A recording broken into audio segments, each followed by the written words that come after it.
چند تبریک به ملت عرض میکنم.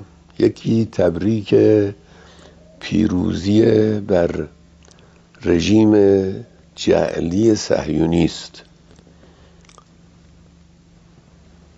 با اون همه هیاهو، با اون همه ادعا، رژیم صهیونی در زیر ضربات جمهوری اسلامی تقریباً از پا در آمد و له شد.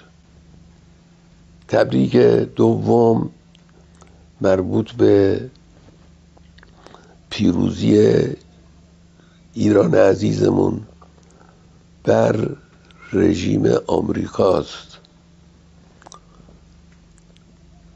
رژیم آمریکا وارد جنگ مستقیم شد، چون احساس کرد که اگر وارد نشود رژیم صهیونیستی به کلی نابود خواهد شد. لکن هیچ دستاوردی از این جنگ نداشت.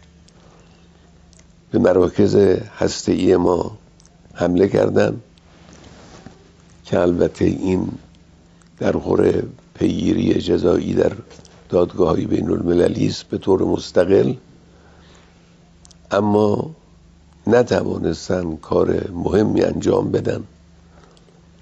رئیس جمهور آمریکا در شرح اونچه که واقع شده بود بزرگ نمایی غیر متعارفی کرد. معلوم شد که به این بزرگ نمایی احتیاج داره و متقابلا جمهوری اسلامی سیلی سختی به گونه آمریکا نواخت. به یکی از پایگاه‌های مهم آمریکا در منطقه، پایگاه العدید، حمله کرد و خساراتی وارد کرد.